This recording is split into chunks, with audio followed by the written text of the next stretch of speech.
Topic 2.1, the Silk Roads. And don't forget that if you treat the custom house officers with respect and make them something of a present in goods or money, as well as their clerks and dragonmen, they will behave with great civility and always be ready to appraise your wares below their real value. Italian merchant Francisco Balducci Paragoi, 1471.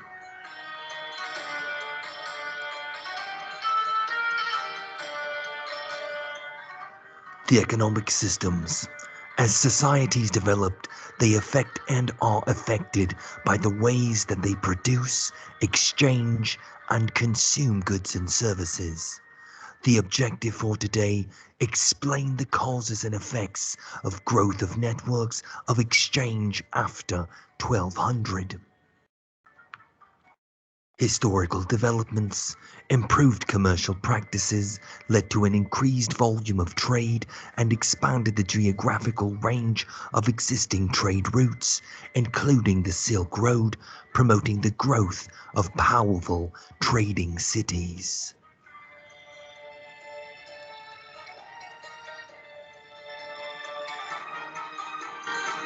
Topic 2.1, the Silk Roads.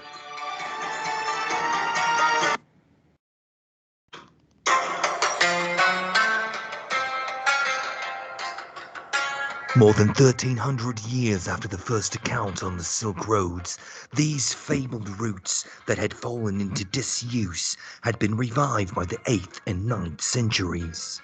As described by the merchant, the land route of the Silk Roads was vibrant and essential to interregional trade in the 14th and 15th centuries.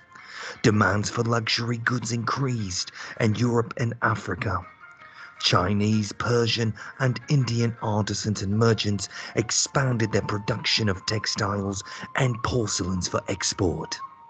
Caravans made safe travel and more practical, and the Chinese developed a system for using paper money to manage increasing trade. Interregional trade networks on the Silk Road began to flourish.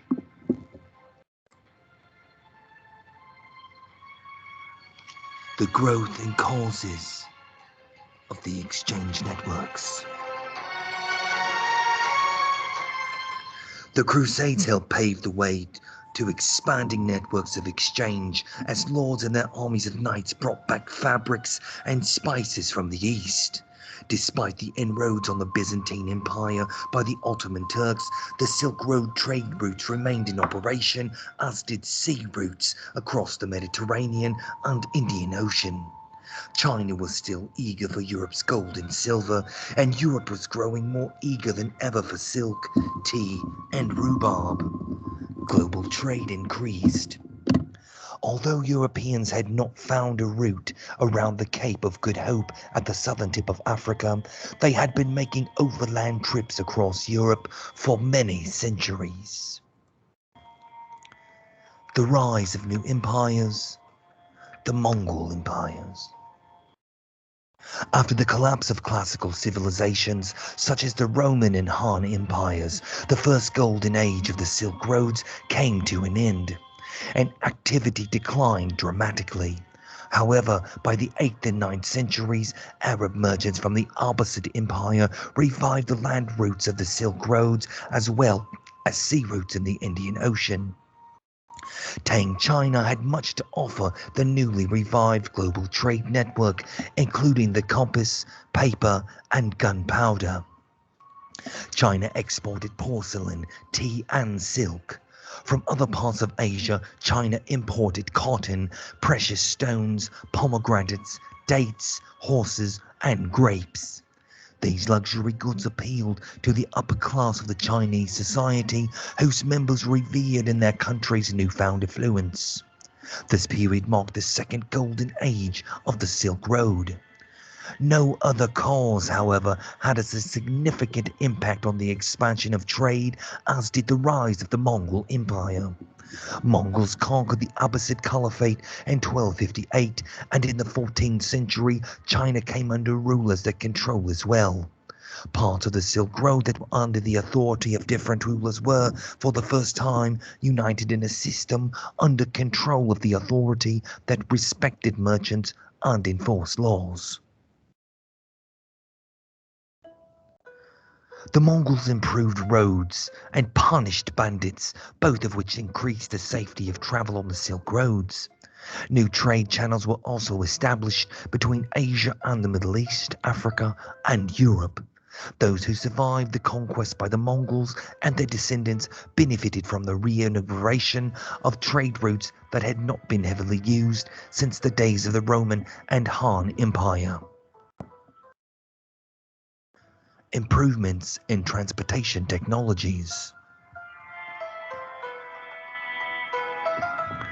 Another cause for the expansion of exchange networks was the improvement of transportation. Travelers on the overland Silk Roads learned that traveling with others in caravans was safer than traveling alone. They also learned how to design saddles for camels that greatly increased the weight of the loads the animals could carry. Centuries earlier, China had made advances in naval technology that allowed it to control sea-based trade routes in the South China Sea. During the Han Dynasty, Chinese scientists developed the magnetic compass and improved the rudder, both of which helped navigation and ship control along the seas.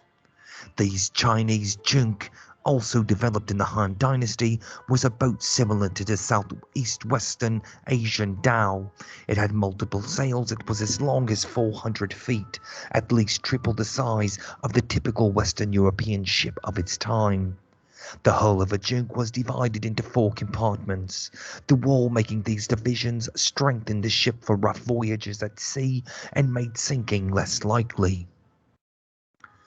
Effects of growth networks on the exchange networks.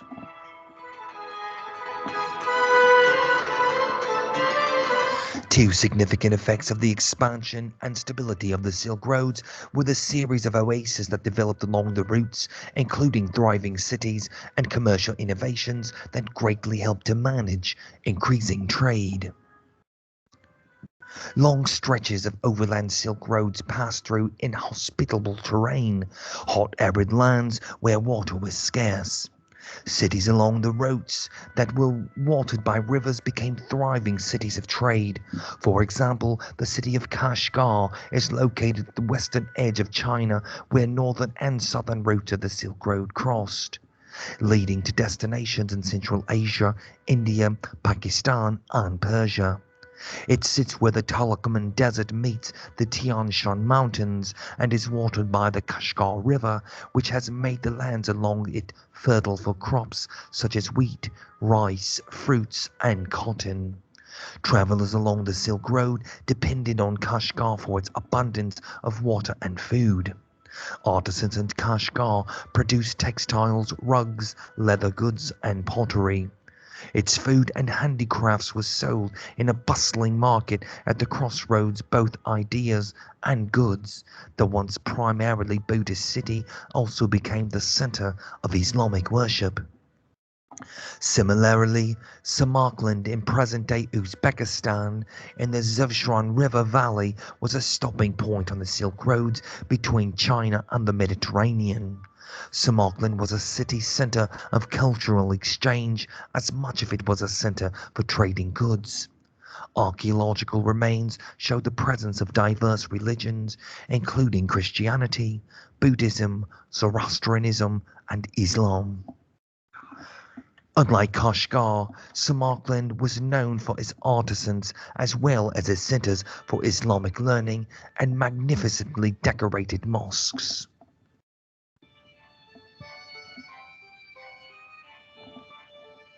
The Caravanserai. Large flourishing trading cities such as Kashgar and Samarkand, however, were not the only oases along the arid Silk Roads. Once the routes of the Silk Road became stabilized, inns known as caravanserais sprung up, often about 100 miles apart. That distance is how far camels could travel before they needed water. At the caravanserai, travelers could rest both themselves and their animals, and sometimes trade their animals for fresh ones.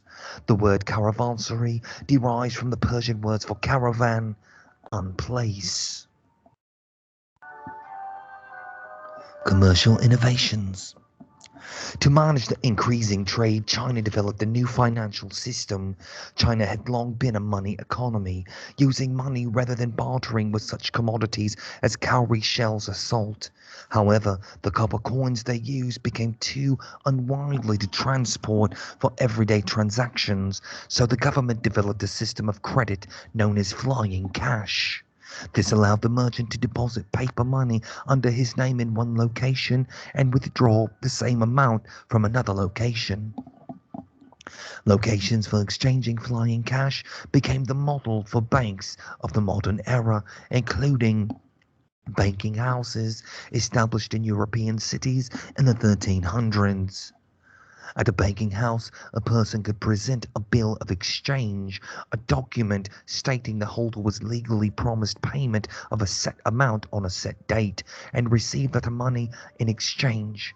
Each of these innovations encouraged and supported trade by producing convenience and stability of institutions. The Crusades awakened Europeans' interest in luxury goods from Asia. To acquire them, they organized the trade of European resources. In the 13th century, cities in Germany and Scandinavia formed a commercial alliance called the Hanseatic League.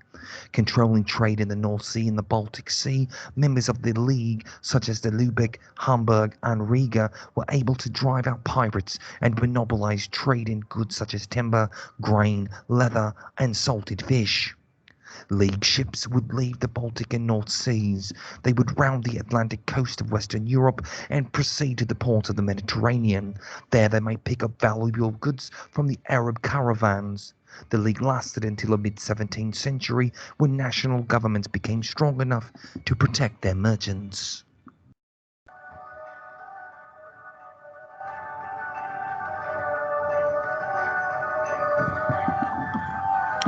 Increase in demand. The growing demand for luxury goods from Afro-Eurasia, China, Persia, and India led to corresponding increase in the supply of those goods through expanded production. Craft workers expanded the production of such goods as silk and other textiles and porcelain for export. Increased demand also led to the expansion of iron and steel in China, motivating its proto-industrialization.